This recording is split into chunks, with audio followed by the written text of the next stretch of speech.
Hey YouTube, welcome back to Love for Crypto. So I've been speaking to Scott recently. I basically said to him I could do with start making videos really where I've got a screen in front of me, and because obviously usually myself I'm usually recording the road. A lot of people actually enjoy that type of scenery, listening to it on a podcast sort of level, especially the ones that aren't in the UK. I think the people in the UK are sick of seeing the clouds and the rain, but it's adventurous for other people in the community that subscribe to the channel, especially the people in the States.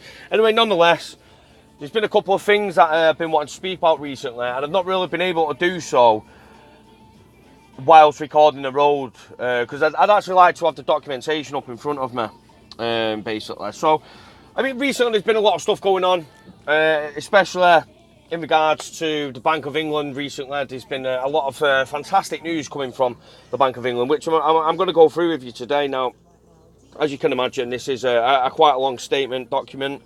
It's a quoted speech that Carney gave. I'd actually like to see the video to this. If anybody has actually come across the video, if you don't mind dropping it in the comment section below, that'd be fantastic. But it's remarks at Innovative Finance Global Summit in London. This was on the 29th of April, so a couple of days ago, from our very own Bank of England Governor Mark Carney. So just a little bit into it. He's going on to say, century ago, John Maynard Keynes resigned as a delegate to the Paris Peace Conference over his concerns about the scale of reparations in what would become the Treaty of Versailles. He returned home to write the economic consequences of the peace. In that seminal work, Keynes marvelled that before the war, the inhabitant of London could order by telephone, sipping in his morning tea in bed, the various products of the whole earth, or adventure his wealth in the natural resource of new enterprises of any quarter of the world that fancy or information might recommend. Such global trade and portfolio management were made possible by new technologies ranging from the telegraph to the first transatlantic cable. Oh, transatlantic cable, sorry. I mean, as you can see, the writing's very small here. If you're struggling trying to look into it. Replace telephone with tablet and tea with turmeric latte. And you've not the start of the 20th century, but of the 21st. The second great wave of globalisation is cresting. The fourth industrial revolution is just beginning. And a new economy is emerging, driven by immense changes in technology, the reordering of global economic power, and the growing pressures of climate change. New economy, new finance. A new economy requires a new finance. A finance to serve the digital economy. A new finance to support the major transitions underway across the globe. And a new finance to increase the sector's resilience. I'm just going to put my phone on Do Not Disturb because we're getting a lot of shit coming through there. Right, where am I up to? As you can see, I'm trying to enjoy reading this here so it's not boring, monotone robotics. So I'll put a bit of Winston Churchill in it. A new finance with products that are most cost effective, better tailored and more inclusive. The UK's fintech companies are creating this new finance. We've just heard from Charlotte Croswell of the Innovative Finance how the UK fintech sector leads in talent drive and investment. But you cannot do it all on your own. Your efforts will be even more effective if you have the right conditions in which to innovate and the level playing field on which to compete. And now, just before I continue with it, I might even read through the full document, I might not. But there's a couple of things that I'm actually leading to with this. And if you have definitely been following the channel, at least for the past year anyway, and you have watched the previous documentaries, globalisation, level playing field. Again, we're hearing the quote, level playing field. When I first said this to Scott, I said, something's fucking going on here, mate. Now, I know the level playing field is a broad term. I agree. I fully agree with it. But let's not take one thing away from this. We're hearing the IMF say it. The Bank of England say it. David Schwartz saying it. Chris Lahr saying it. Brad Garlinghouse saying it. We're hearing this level playing field being spoken about a lot in the finance sector. Especially with the new technological fintech revolution that's underway. So again, it's another level playing field. And from the first statement that I've said, I mean, come on, how relatable is it to what we know? We know the Bank of England have been working with Ripple for various amounts of years. I've actually got a proof of concept from 2017 where the Bank of England are experimenting an intelligent protocol for payments and settlements across two RTGS systems, and we've actually found out recently since that has now escalated into a group of 35 nations, which is unbelievable. Anyway, I'll continue. New finance, new bank. That's why the new finance demands a new Bank of England. I mean, ladies and gentlemen, we've all heard about the CBDC waves that are potentially going to be seen in the next couple of years. We've heard about the two-tier system with e-money that could be being released so we can have the negative interest rates onto the cash, onto the old one, if you want to call it, with a positive interest rate on the e-money, which is obviously incentivizing people to drop the cash and pick up the digital dollar or pound or whatever. So, all speeches, yeah, sorry, right.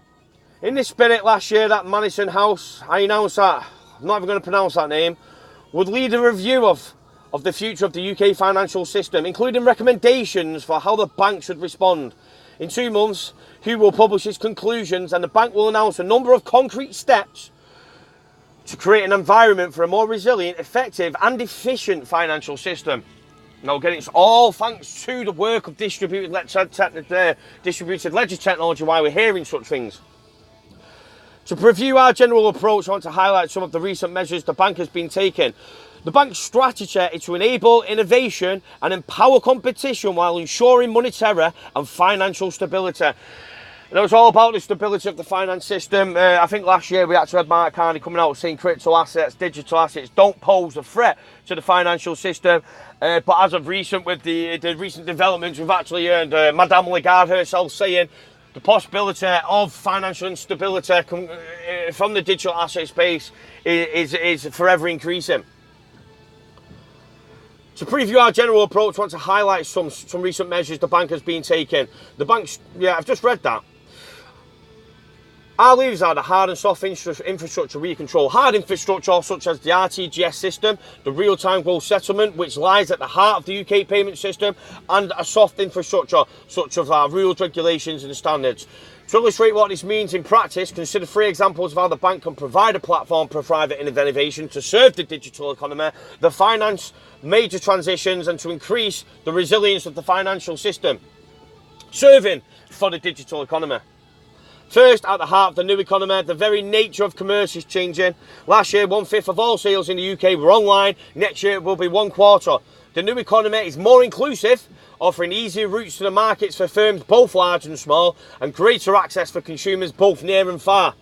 We are entering an age where anyone can produce anything, anywhere, and sell anywhere and sell everywhere, through platforms such as Gmail, Amazon, Shopify, and YouTube.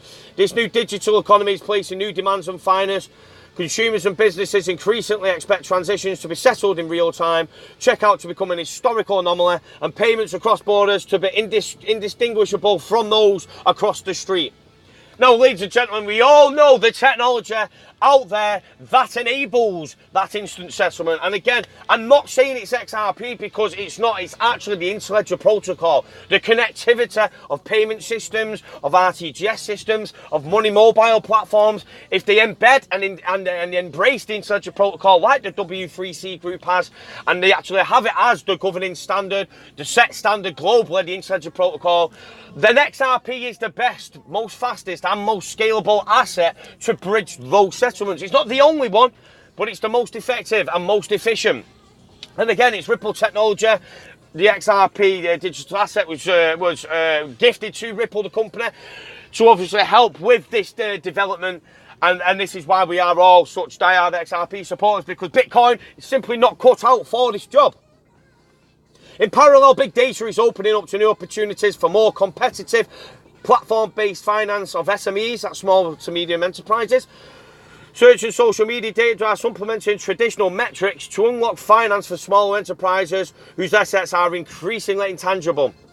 The new finance demands a Bank of England that is open to new providers, and it has been to traditional players. Now, open to new providers, we are talking about being open to the private sector, and when we're speaking about this again, in fact, what I'll do is I'll just get up this very quickly, especially for the ones who haven't seen it. You'll have to bear with me because I've got a lot of documents here. Not actually that many documents, actually, but I've got a lot. I mean, as you can see, looking through my documents here, I'm an absolute fucking freak. I've got a lot of stuff in here. I mean, my mind, and it's just a fucking... I've mastered the space. I hate to sound big-headed. I've mastered the fucking space. So here we go. This is a FinTech Accelerator proof of concept. Ripple exploring the synchronized settlements of payments using the Interledger protocol. This was back in 2017, ladies and gentlemen. And we'll come draw down to the reflection, to the conclusion for the proof of concept. And it said the Ripple solution utilised by the bank was built around the open source Interledger protocol that enables payments to be made across different ledgers and networks across the world. A ledger is essentially a file used to record transactions measured in terms of monetary unit of account. The solution used by Ripple Connect, which acted as the interface to enable the institution's internal systems to integrate with the Ripple network. This means that payment instructions can be sent and received, and the state of payments can be queried. The solution also utilized the ILP validating network, which coordinates the settlement of payments between transacting ledgers and is the source of truth regarding the success or failure of such payments. We successfully integrated the Ripple solution with 2 simulated RTGS systems hosted in the cloud and demonstrated that we could process a successful cross-border transaction across 2 RTGS systems simultaneously. We also demonstrated that an attempted cross-border payment that failed validation on the receiving side would not be honoured.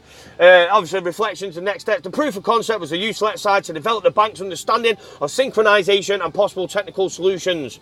The bank is considering further proof of concept to extend its understanding and dimensions of the synchronization concept. Ladies and gentlemen, this is 2017. We're now in 2019. So obviously everything I'm reading to you on this statement, you know, bear in mind that that statement was highly positive from 2017. And this, ladies and gentlemen, Mark Carney may as well have watched the Internet of Value documentary and the Globalization Level Playing Field documentary, because it's fucking quoting the exact same shit that we told you months ago. And I'm not trying to say, oh, look at us, we called this months ago. The information's there for everybody to look at. It's just, unfortunately, there's not that many fucking psychos and freaks like myself who sit up till 3 o'clock in the morning doing this type of thing. So let's move on. Right, yeah, so, I mean, as you can see where this is going, this document. Serving the digital economy. Like, listen, we're going into a new world. Listen, the current SWIFT system, the corresponding banking network that we use for settlement, the Nostro-Vostro accounts built in the 1970s, simply do not cut it in the world that we live in today. Now, again, it is very long what I'm going through here. It's very long. It's very long. I mean, in all fairness, if you follow us on Twitter, then it's on our Twitter. If you don't follow us on Twitter, then come to our Twitter. I'm just trying to find the part that was fucking... I said it to Scott yesterday.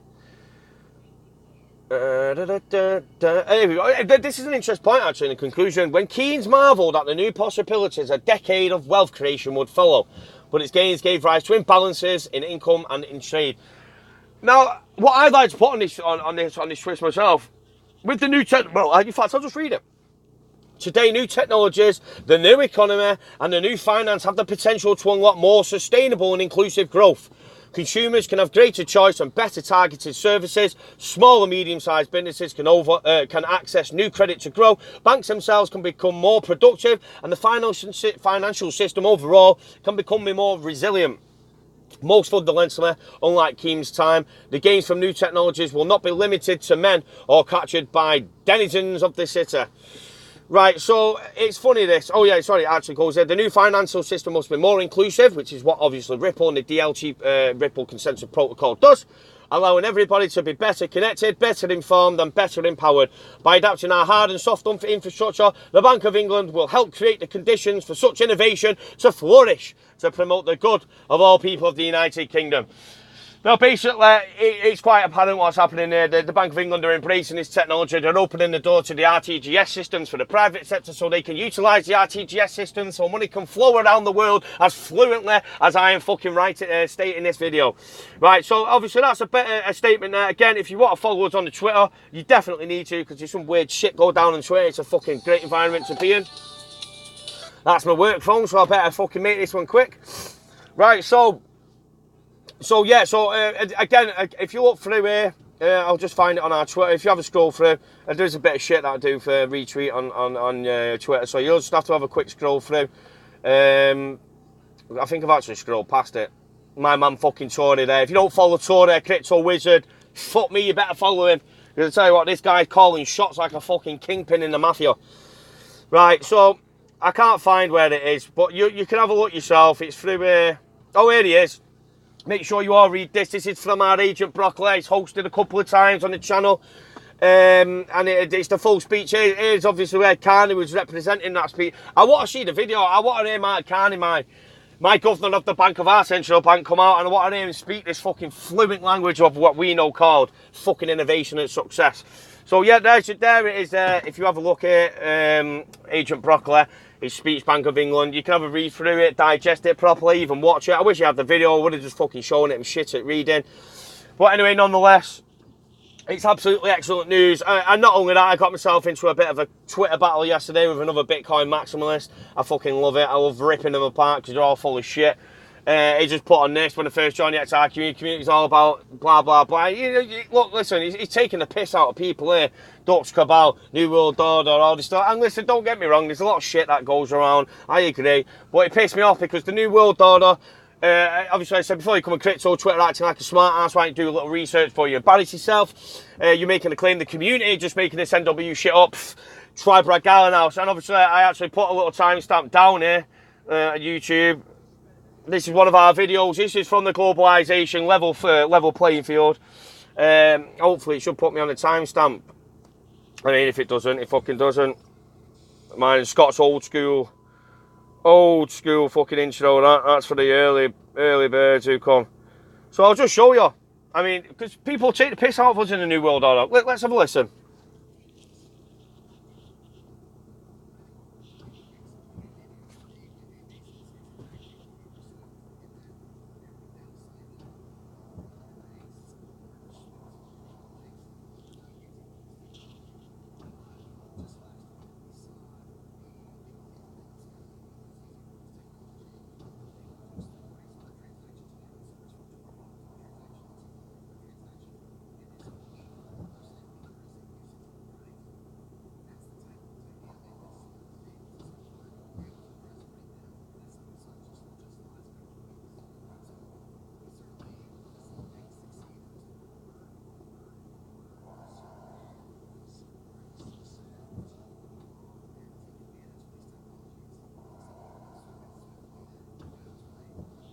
That fucking music ended on that, ladies and gentlemen. But so listen, that's a quote direct from Brad Gallenhouse. Now listen, I didn't get into this argument over the fucking New World Order shit. People seem to think, oh, the New World Order, the big conspiracy. Listen, I'm not being funny. We've been living in the American-led New World Order since the fucking 1930s. It's not a fucking thing that's going to happen. Oh, yeah, we're going into a New World Order. Listen, the New World Order, it's just a fucking revolution. It's a metaphor. Stop getting all the conspiracy shit in your head when you're in New World Order and fucking aliens coming down. It's not like that at all. We are going into a new way of finance. The digital economy is going to have a New World Order. It's as simple as that. There's no conspiracy to it. And anyway, so I got into an argument. I was looking for the document. My mate here fucking had my back, Crypto Chris. I was looking for the document. In fact, I'm not even following him. Why is that? He's done that again. Oh, never mind. So I said, not only Brad, also the Bank of England. Now, obviously, the Bank of England, you know, we're over here in the UK. You've got, obviously, CKJs who does the deep dives in the Federal Reserve. We actually speak about it ourselves. You got Cryptotag over in Japan who does a lovely job. So I think it's our duty over here in the UK to look for crypto to make sure you get all the news from our central bank. Now, listen. Again, obviously, you heard Mark Carney's speech, but I'm going to go over the highlighted stuff again here from the Bank of England. New finance, the new UK economy.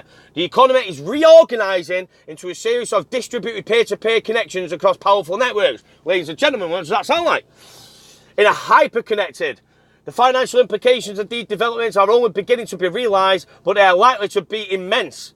And then, obviously, I'm reading highlighted parts here. I need to hurry up with this video. New finance, private innovation, plug in and play even across borders. Plug and play, what does that sound like? Sounds like an API gateway to the motherfucking Intelligent Protocol. New private payment systems. Wouldn't be Ripple by any chance, would it? A distributed ledger can simply plug into our system. Oh, fucking hell, that's ruined the video, that cough. Listen. Open your eyes, ladies and gentlemen, because you don't need to look that far no more. It's in your fucking face. Future-proof to your imaginations, opening up a wider range of potential innovations in wholesale markets and corporate banking and retail services. Instantaneous by using QR codes or mobile phone numbers. The customer, not cash, will reign supreme. Well, we already see what's happening in China. You walk into a store in China, you get your phone out, your QR code, a couple of things. You walk out the shop with no shopping. And then when you get home, somebody delivers it and drops it off. A little bit what I do really with my job. I go out and fix those vans. Refrigerated vehicles, Tesco.com. So again, my Lord Mayor 3 weeks ago, the Chancellor and I attended the G7 in Canada. Oh, did you? Great. Well, what happened over there then? Well, I'll read the highlighted parts again. Take advantage of new platforms, the new finance, and the new economy. The new economy, the new finance, the new fucking revolution of motherfucking DLT, bitches. The bank recognised that a new economy, a new world, and new demographics demand a new financial system. Well, again, the economic machine, the internet of value that we posted again in October, thanks to our man Simon, who kindly distributed out his stockpile of fucking documentations from RTGS systems, you know, and this isn't just a Bank of England leaders. You know, we've got the Jasper project, we've got them all over the show. All the central banks are doing the same thing. They all want to be part of the new economy, the new digital revolution, and by doing so, they're going to have to embrace the ILP with the plugins that you've just heard. So from there, that's why we're building the infrastructure so the UK household names and businesses can transact anywhere, anytime with anyone, whether around the corner or around the world. Again, well, listen, SWIFT and the corresponding banking network combined together with Nostro and Vostro conciliation is not going to cut it. That I can tell you right now. This means connections between small businesses in Scunthorpe and their clients in Shanghai, and between households in Belfast and firms in Bangalore. We now have a balance sheet for a new world order. Do you see where I'm coming from? Hey, do you fucking see where I'm coming from? This is Brad Garlenhouse who said it twice. Christine Lagarde said it. The Governor of the Bank of England, Mark Carney, said it. As well as a level playing field. Listen, these abbreviations, the New World Order, the level playing field, listen. Just listen to this video, listen to what I'm saying, absorb it, and you will see it everywhere. Everywhere you look in finance. Everywhere you look at banking related, you will hear it, because it's the digital revolution that we are apprehending so greatly. So, ladies and gentlemen, what I want you to do is today, obviously, I want you to give us a follow on Twitter if you don't, because honestly, I personally spend a lot of time on Twitter. I hate social media. I don't have personal Facebook accounts. I am just living on the love for crypto. So Twitter, I spend a lot of my time there. Scott does a great job over on Instagram. So if you want to speak to me, I'm on Twitter. If you want to speak to Scott, he's on Instagram. That's how we work it. We share the load. It's easy to do. It's easy to manage, because it's a fucking nightmare trying to reply back to everyone. The moral of this story was, obviously, Mark Carney, the Bank of England, a couple of days ago, he's come out, he's given us this fucking speech which has made me fucking drool from the mouth. I've been sat on this information for a couple of days, been thinking I need to get on a computer, but I've been doing a lot of call out recently. It's been fucking hard work. So I've actually had to spend a lot of time. I've not really been in the Telegram group much. I've been focusing on what's real, and that's life, unfortunately. You know, for us middle working class folk, we have to go out, we have to earn a living, we have to earn money to keep our bills going, ticking over. We have to pay for the rent and the food, and you know, fucking life's hard when you're working. You got a fucking child, and you got a girlfriend who always wants to go fucking bingo, and you want to go snooker, and you want to fucking do crypto movies and fucking this and that and the other one. Eventually you press a button and you just fucking reset. So that's what I've been doing. I've been taking a bit of time away from it. Listen, give us a follow on Twitter, on the YouTube account, obviously, Love for Crypto, which is here, obviously, our channel. Give us a follow on there, give us a subscription, give us a like for the video, helps on the algos, boost it up. Listen, everyone wants to listen to Mark Carney fucking talk wet shit over the fucking Bank of England and the digital economy. And yeah, basically, just keep in touch. I might start doing these videos a bit more often. We'll have to see how it goes. Now, I just need to fucking turn it off.